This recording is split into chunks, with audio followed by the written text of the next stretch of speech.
Saya mau membantah bahwa asrama itu adalah penjara suci, seperti yang sering saya dengar dari anak-anak santri.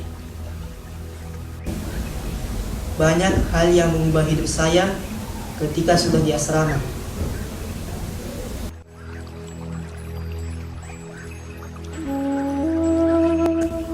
Oh ya, hobi saya membaca. Saya akui saya jarang sekali bergabung dengan santri-santri lain, kecuali hal-hal tertentu hanya untuk mengurangi agar tak dinilai kupat. Tapi sesungguhnya, disinilah saya berawal mengerti apa itu persaudaraan. Tanggung jawab bukanlah kesengsaraan seperti dugaanku semula.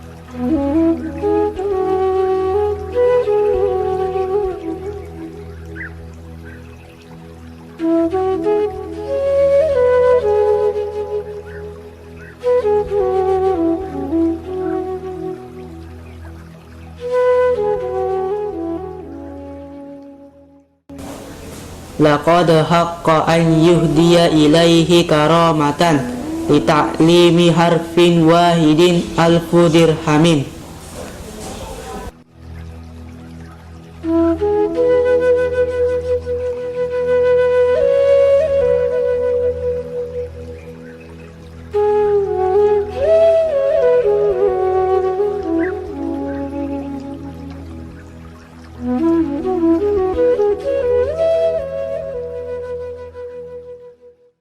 Sungguh, selayaknya seorang guru diberi kehormatan yang berlimpah.